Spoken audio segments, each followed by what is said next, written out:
we just before this recorded 2 episodes, and I'm just looking at and you will clearly hear from those episodes that he had like prepared like an intro. No, I haven't. One was about tearing down a house. Yes. The other one was going to a sushi restaurant. Yeah. So what do you have, in store for us here now, Nico? Belgian beer. Go. It's the 3rd best beer in Europe. He's from Holland, you know this. Yeah, but they're not on the list. Netherlands. They're just, it's... And we will meet in a few weeks in Belgium, though, Tony. So that's true. That's true. Maybe that's the intro. Then Germany, and then obviously Denmark. So the question is when Koen is gonna come to Denmark for some real beer. No, I have a better one, you guys. I mean, we will meet up in a few weeks in Antwerp. So we will try out the Belgian beer. We will provide them on a workshop there. Having said, I do come from Haarlem with double A, which is not the Haarlem in New York, but in close to Amsterdam, more towards the sea. And we have our own very thing, which you guys don't have, which is a beer church. A beer church. And they brew within the church. Also on Sundays. Tell me a little bit more about this. Is it like there's a building, let's repurpose it and put like beer in there? Or how did it come to be? Is it a beer religion that you have there? Or? Now I got tested on my my skill sets on the history of the city where I already live like over a decade. But so it was an old church, not in use anymore for decades. So they built the building and built the brewery inside because it's all about experiences. Yes. Also in GTM and sales, but and then the name Jopen, I will later on I will spell it and I will share you some links. But Jopen used to be the type of wooden, how you call it, barrels in which you distribute the beer centuries ago. Yes. And therefore it became a really, of course, important element for Haarlem. And therefore Jopen became as well like the Haarlem brewed crafted beer. So I will take a few for you guys next time. It's funny you should say, because the last time I was in a church, they were brewing whiskey. This was in Dublin. So I guess, those buildings... No, let's not go that route. Probably that little snippet we cut out. Okay, so how Mikko, how do we stitch this together Spin Master, how do you get this to AI coaching? Go. I didn't... so I did prompt actually ChatGPT today to come up with the questions. Oh, yeah. So one question made it into the show notes. Hey, come on. Kind of, we are still trying this out, but you know what? I have one. Koen, how did, we talked just on your quarter end the other day. How did the quarter end go? To be honest, we have the full quarter. So it's January, March, and then April, June. So yes. It was the first month of the new quarter, but I have to always be very correct. It went fully according to plan. So this is fantastic. So does that mean that you don't have any need to coach anyone on your team now? That everything kind of worked out extremely perfectly for you? It's fully done with AI. It's fully done with AI. That's like why we have conversation over going to beer churches or brewing whiskey in churches, because again, like everything is totally done by AI. So I think we as revenue leaders, we can spend our time wisely on other things. We don't have to coach anymore. That's it. So for everyone who hasn't guessed it yet, I want to quickly introduce Koen Stam here. You're head of Benelux at Personio. Personio is kind of doing HR software, wildly successful across Europe. Crazy story there. Maybe that's for another time. You are super active on LinkedIn, talk a lot about revenue architecture, go-to-market, SaaS in general, and also sales, AI, and coaching. A lot of really cool posts coming from you. Really awesome to have you on the show finally. What can I say? And typically I always put it directly back. I mean, I'm listening to you guys in my every Sunday when I need to run and I need to calm down from a very busy work week. I listen to, among others, I have to say, the revenue formula. So it's going to be so weird to listen to your own voice next time you go for a run, Koen. But I wonder if that's going to be in my ears. Like there are plenty of shows on your side. We might lose a subscriber. Yeah. What you're saying? It's like, dang it, the number's going to go down. But we're going to talk about basically the first thing that gets canceled when the calendar is really under pressure: coaching. Yeah, that's what we're going to focus on today. Not only, I mean, it's not only when the calendar is squeezed, but also when budgets are squeezed, right? Kind of, I mean, we're seeing it when you think about folks that are in the learning and development space, either selling software or services, super squeezed right now. I have been squeezed a lot for the last 1 or 2 years. Sometimes that has to do with where the budget is coming from, but even in terms of a mental space, right? Kind of those are things that something kind of get crowded out and drowned out. But Koen, I mean, how do you go about this, right? How do you first of all, how do you get to the decision to put so much emphasis on coaching in the first place? Before I answer the question, maybe a quiz question for both of you. How much time on average, and just put it a sales manager, on a weekly basis spent on coaching? I think it probably it depends a little bit on how do you find coaching, but I would say 25 minutes. 25 minutes on an entire week. Yes. Yeah, it's probably low. I mean, if they have 6 direct reports, they can probably do 1 per week max. Yeah, something like that. So I will give you 2 numbers. Like, we overall spend 55% per week of 55% of our time as managers on a week only on internal stuff, which is not coaching. Yeah. And 73% of sales manager overall spend less than 2 hours. So not 25 minutes, Tony, but less than 2 hours on coaching. And then I'm asking, like, we've changed from, I have posted about this as well, like growth at all costs. No, that play, it's old school. We need to go efficient growth, meaning, I guess as well, our buyers. There is something changed in the mindset of our buyers. Yeah. And we should not coach people. That's the economy and the way our buyers buy has changed dramatically. I mean, question mark. There's even like the other dimension even also works, right? I mean, think about how much money you're spending on staff, on people, and how much money you're spending on trying to make them better just a little bit, right? And coaching is probably, I mean, there are different ways. I'm not too deep in the whole learning space, but they're learning by doing, and then there's kind of educator stuff, and then coaching and stuff in between. But still, this is one of the levers to pull in order to, get more out of your workforce. But also, I would say it's probably also connected to a happier workforce to begin with, right? Kind of a place where you can learn and grow and master a skill. I think that's going to be, a much bigger reason to stick around, even though there might be competitive, salaries out there.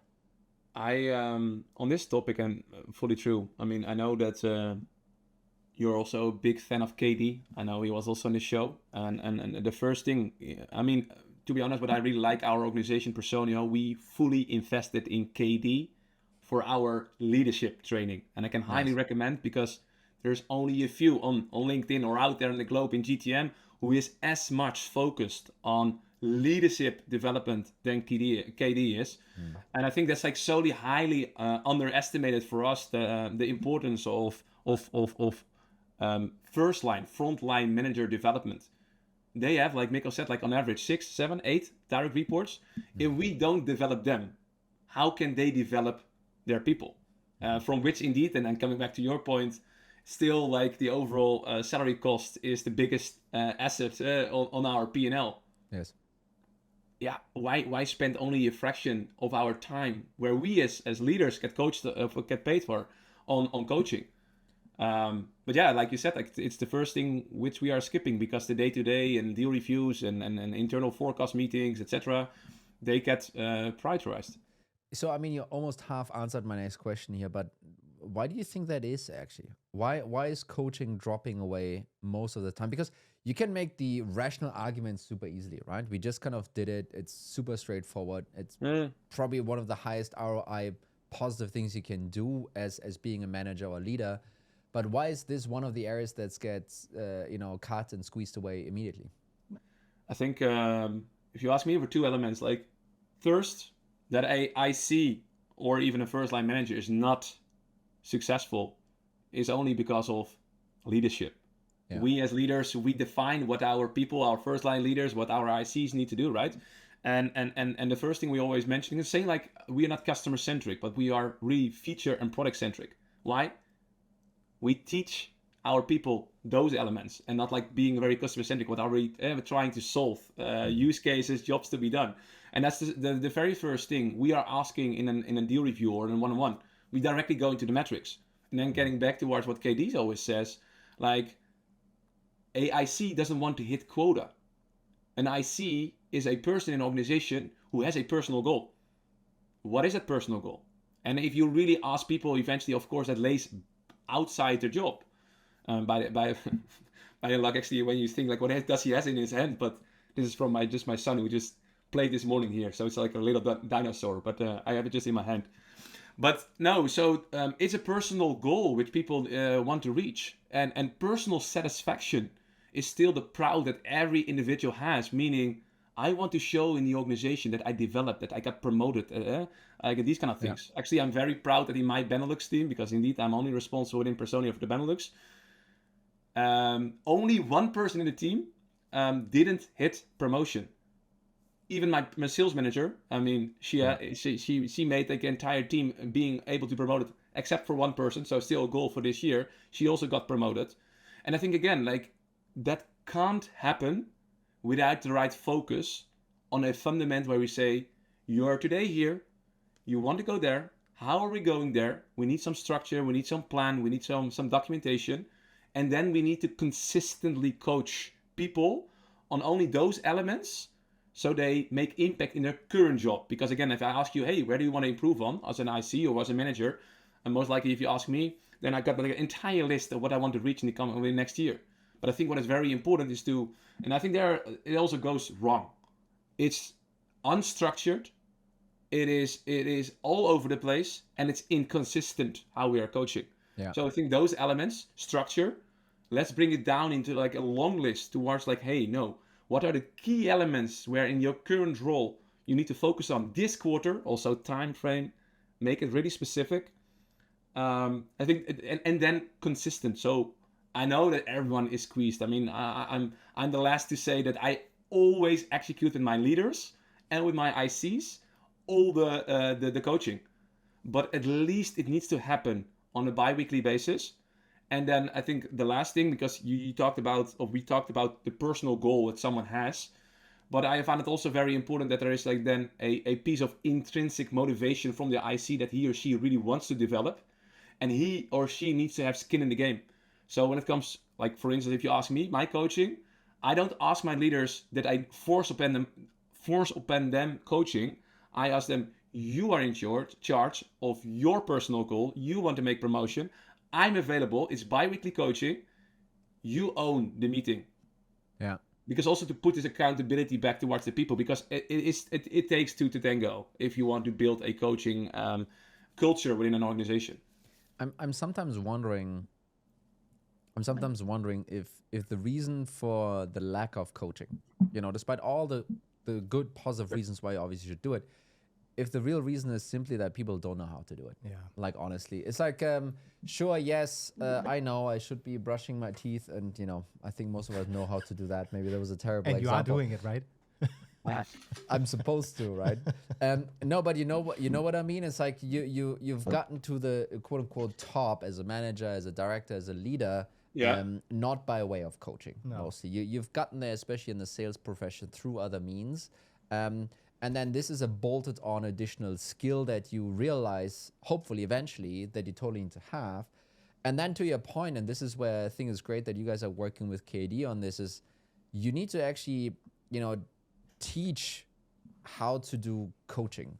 Yeah. Because the thing is also, I would bet a lot of people listening, there's like, hey, Koen said I need to coach. And his persona is a big successful guy in a big successful company, so I should totally do that. Maybe I can become part of that as well. And then they have a coaching session and it completely tanks. They're sitting there, the other person is completely unhappy about it. Maybe some expectations now built that they struggle to follow up on. I think there's also just a massive skill gap to jump from, A to B here, actually. Yeah. And that is preventing a bunch of people from doing it. True. That's 100% for sure. To be honest, I was actually talking on this topic with Andre Bressel. I mean, I think, Tony, you know him from somewhere, right? You have some history coming back. We were flatmates for 2 or 3 years.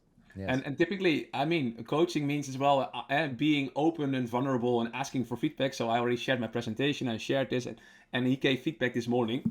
And one of the things he said as well, like, indeed, there is like a big knowledge gap between I want, but how am I able to coach? That's one thing. I only want to add there, getting back to what your example of KD investment within Personio, higher up leadership, regardless the size of your organization, they need to facilitate. Yeah. They need to stand for it. They need to consistently invest in it. And that's like a thing when you're coming back.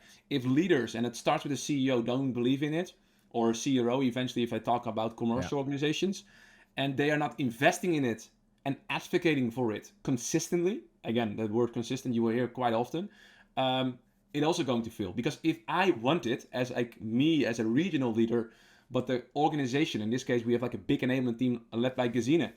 She is the biggest fan, in this case also of KD, to facilitate this to the org and fully bought in with our CRO. Yeah. So that's like so that's the additional piece, which is very important and overlooked somehow. So let's jump one step ahead here. So coaching, cool, is important. There are a couple of issues with coaching. How does AI change that game now, right? Kind of, is this now no one needs to learn how to coach anymore, magic wand? Yeah. Or what is, in your opinion, and I know you're applying that stuff actually, which is kind of a core reason for talking about this with you here today. But tell us a little bit more, what you think AI can help with in the coaching world, and then, tell us a little bit how you're applying this.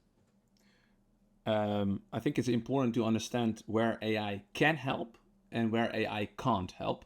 And I think we need to be aware of where AI can't help. I mean, they can, when there are, let's say, big pieces of data, and they are way quicker in analyzing that data than the three of us, some combined, right? Yes. But being very creative and knowing the specific context in which it needs to do that deeper analysis, that it doesn't know. That means we need to feed the context. So I think that's really important. So if you give the right context to any kind of AI tooling like ChatGPT, I'm a big fan of ChatGPT, I'm a big fan of Notion AI, I think, and you have enough data, he or she can help. Like, I don't still know like what gender is AI there, but like I think it's neutral.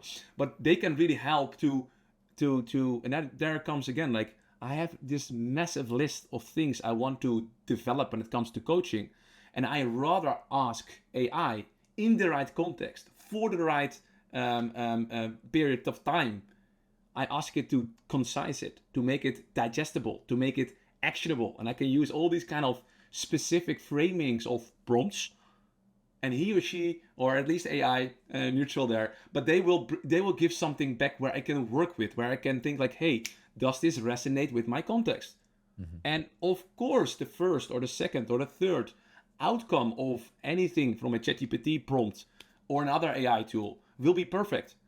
But what I always say, it's 70% better than what you, the three of us, are now doing when it comes to coaching and development. Yeah. So, and there it already helps creating this structure, creating any kind of ideas. I can even ask AI on specific, let's say, coaching competencies, because I was talking specific competencies for specific roles, job roles. I could just ask, hey, this is my situation. This is where my first line leader or my specific rep, SDR, AE, you name it, is struggling. This is where I want her or him to get towards. Can you come up with any kind of examples? It can be role plays. It can be training exercises. To get there, and I ask even AI to help me as the coach with what are the tips I need to focus on. And again, it will give me all kind of output, and I have actually framework where I can make it a little bit more tailored towards the context again, and like a little bit more human. Mm-hmm. But the most important thing for me is it saves time in preparation, so I can focus on the coaching, and then hopefully, like what we said, like less than 2 hours. Because everyone directly says like, yeah, I don't have time. I have like this day-to-day going on. I need to jump on this call. I have always like urgency calls in roller coaster startups and scale-ups. But if you use AI in preparation, there's no excuse for yourself to focus on the real coaching, which is still, I hope, for all us as leaders. We want to develop people. We can't develop people. We can't grow our businesses. And otherwise, you also have like an intrinsic motivation problem, I guess. So it sounds like you're almost using it as a sparring partner to a degree, actually, which for me kind of also resonates. Like, just one example, I did try and prompt GPT for this episode since AI was here, but I've not played enough with it yet to be, a prompt engineer. But you can still get something that sets you in a direction where it's like, hey, actually, this is not fully there, but I like where it's headed. So that gave me these ideas. Is that kind of how you're also using it? Yeah. It sharpens, it fine tunes, it automates, it fastens up like your way of thinking. And actually, after the episode, I really have like a cool tip for both of you, because I did also something with AI, which you will be very surprised of. All your beautiful episodes, I put into like, so then it can do a full transcription. I put it in not AI from ChatGPT, but from Notion, and analyzed every key takeaway, key learning, etc. from all your key posts with like, again, so I learned something when I listen to valuable stuff from experts which you are inviting into, in this case, your podcast. So I can then leverage that knowledge to upper my coaching game. Yeah, I think that's kind of pretty powerful. Deep. Do you have like can you do like one specific example to kind of really bring it down to earth for someone? Where the situation is, rep has that specific problem, and that's how ChatGPT helped me or helped the manager or whatever. I mean, maybe first the coaching framework. So what you can do, for instance, in ChatGPT, and then I hopefully get back to your question. Sometimes I derail a little bit, so keep me account in there.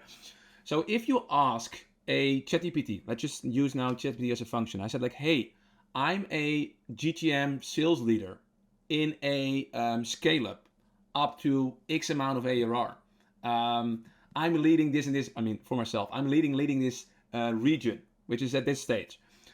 I want you to come up with a coaching framework for a AE to develop on all their coaching skills to become the best performing AE in the SaaS industry in Europe.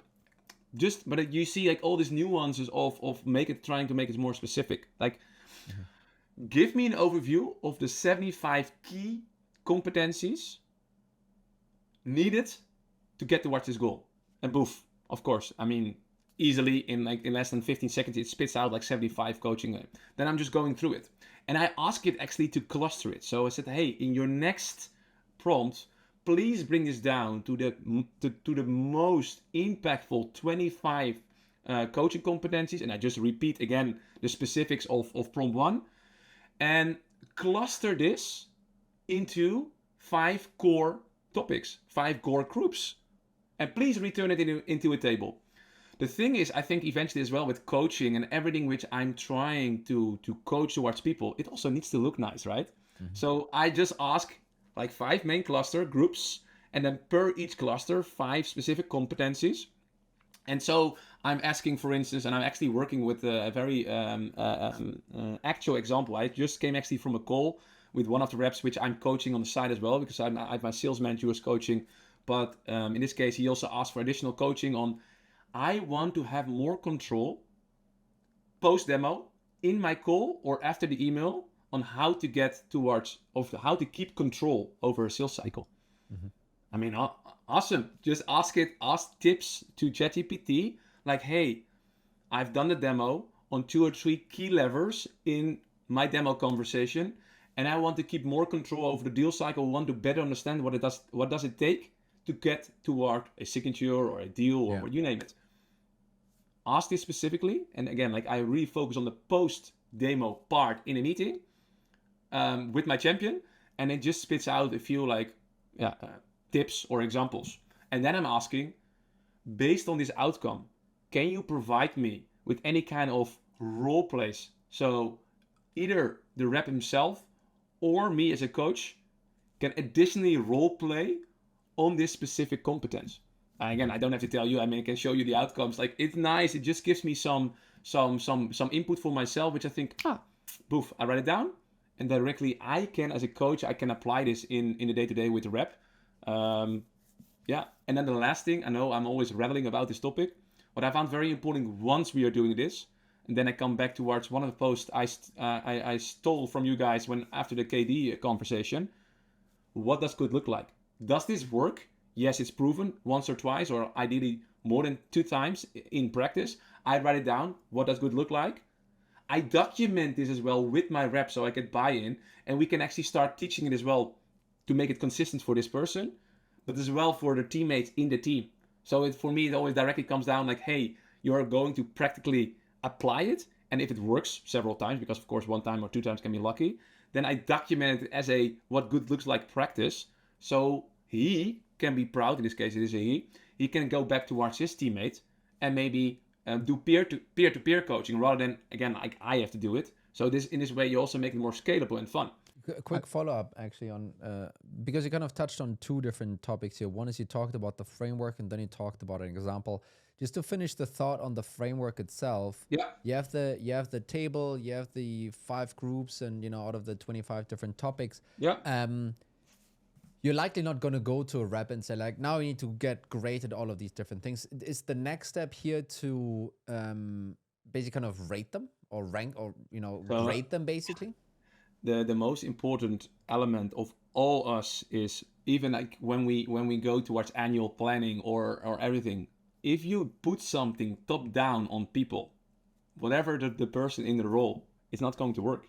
It always needs to come intrinsically from a buy-in. I have the feeling that I had a say in where we agreed on. That's the same with your buyer, otherwise the buyer never going to buy from you, right? So what is very important, if you have built this framework in a ChatGPT, for instance, again, pull it out.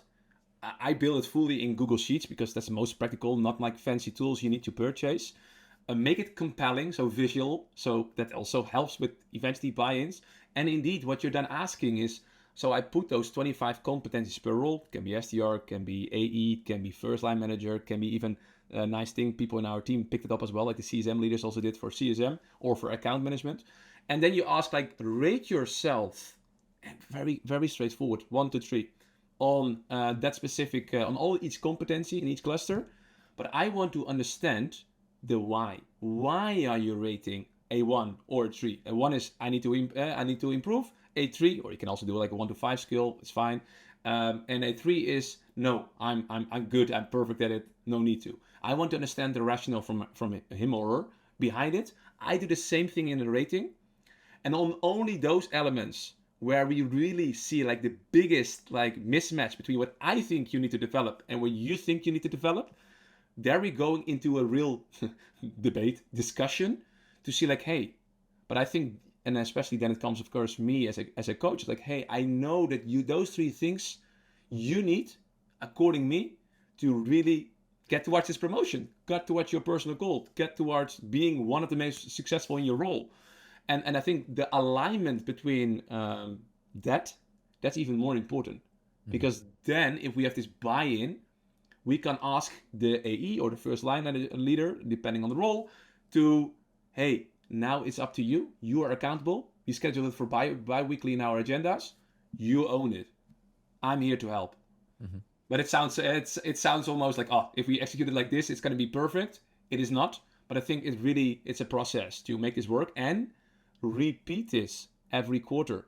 If you haven't, in the first quarter, you've done this coaching and you haven't improved on 2 or 3 competencies, please keep them if they are still the most important in that quarter, because otherwise we're going too fast. So just check in every 3 months. Did we make the progress?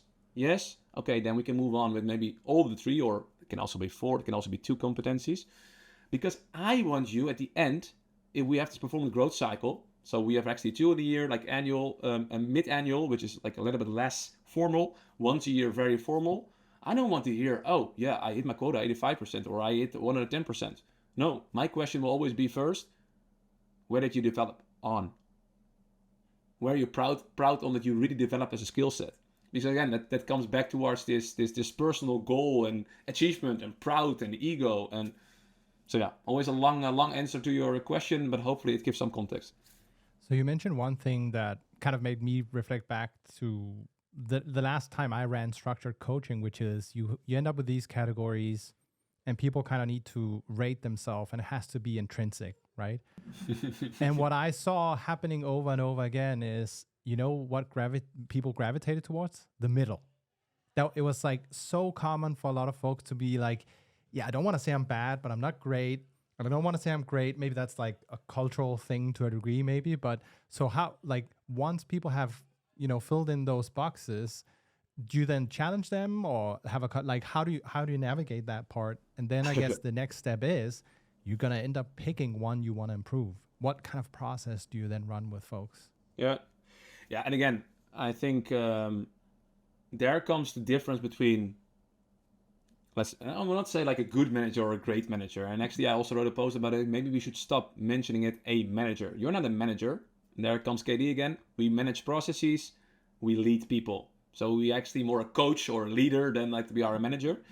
And if you as a manager or a coach don't dare to challenge your IC on their thinking, well, what are you doing in that role? I mean, then AI can coach this person, right? I mean, because then he just repeats what the IC is saying or what the first line leader is saying.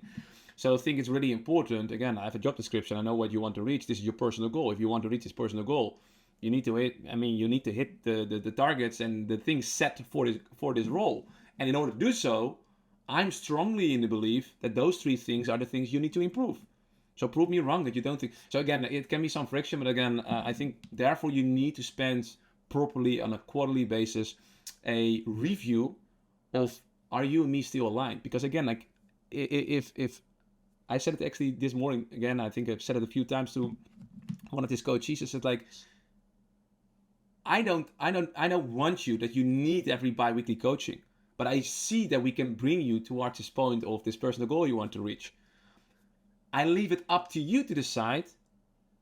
And if he listens to it, I mean, he knows, but I think he's like quite a stubborn AE who is very intellectual. He knows what to do. He's not like directly asking for like help. And now let's say also, especially not for me. I mean, he's not directly reporting it to me. But then after a few weeks, when I see that he comes to me over Slack and over other things, and he tags me in Gong, is like one of the tools we are using for our Gong the recording and analysis, etc. He comes to me and asks for feedback. He asks for coaching. That's for me the sign, at least, that we are aligned and that we both want him to develop. So yeah, it's a mutual understanding and agreement, I guess. And that's not always easy, but that's your role as a manager. So if I were to kind of sum of this up in connection with AI, right? Kind of it helps you to, you know, build a framework or at least get started, right? I've tried to kind of build a framework once and I immediately gave up. So kind of having ChatGPT or something else to help you, you know, outline it, create it, you know, give you an idea, and then, you know, you can tweak this, I think is one thing.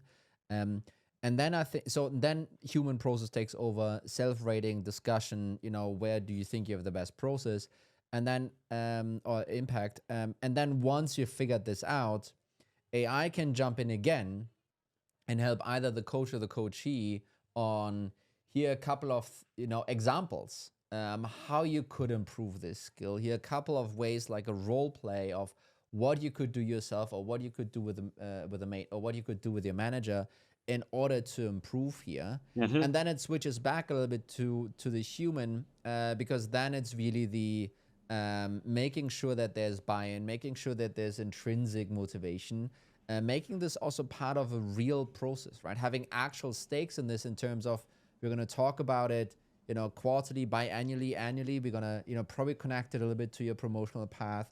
And yes, numbers also play a role, Mr. Salesperson, because that's obviously how this game works. But, you know, my first question, you know, when we have the review will not be, give me your quota completion numbers. It will be, where have you progressed in your skills? Right. And I think this interplay between those, you know, two, I would say, the coach and then the help from the air, I think that's pretty interesting, right? And also, me just listening to this, by the way, also de-bullshits this whole thing, right? Because it's not that the Notion AI or ChatGPT is suddenly going to solve all of those problems. It's helping both parties to get better at these things. And how? Well, because it has such a massive amount of data it can access, summarize the whole thing up, give it to you in the best way possible, and then you guys can use it, right? And I think that sounds extremely compelling, and also copyable by like everyone, right? This is not now I need to hire A.T. Carney to give me this coaching framework. I need to pay $1 million. I need to hire KD. You should probably still hire KD, by the way. But it can get you started pretty quickly. And then you can, if you are as yourself, as a manager, as a leader, if you're consistent, I think then you can actually kind of leverage some of these things, over time as well. Beautifully summarized. Yeah, and again, like, it helps. Two things. It helps you to really become productive, because we want to do it, but where to start? So indeed, give some framework, some guidance. And again, we all know online, whether this is Jacco, Winning by Design, with all the amazing blueprints, or KD, go to YouTube, listen to, you don't have to invest as a personio into KD. You can listen to all his YouTubes, and he actually shares everything almost for free. And you can build your own. That's always a thing. However, we all know that's where craftsmanship comes in. If you then hire or put Jacco on stage, then boof, it's on. Or you ask KD, and really, if you listen to a training with KD, it's insane. Like how the man can like get like an entire room, like first line, second line, VP, CRO, like they get it, they buy in. So that's of course the craftsmanship you're buying in with a person. But the most important, you don't have to. I always say, like, even if when it comes to, because I always need to put some persona into, of course, these kind of things. Like if you want to scale your HR maturity on the level 1 to 10, where are you currently at? 2? 3? Okay. Tomorrow, do we need to have a 10? Or are we good if we make progress over perfection towards a 6 or a 7? Right? So you can start with those basic frameworks which are out there. And again, that their AI can help, because you can ask the paid version, which is of course has access to the internet, or any other AI with directly access, what is out there. And given what is freely shared online, and I have quite some other cool stuff coming up on this topic as well, capture this, let AI analyze, and let AI bring it back towards a meaningful best practice, checklist, action item, you name it. And again, it's not perfect, but it's 70%, which is better than we are currently doing it. So yeah. So I'm thinking, should we end on a question from ChatGPT? I think yes.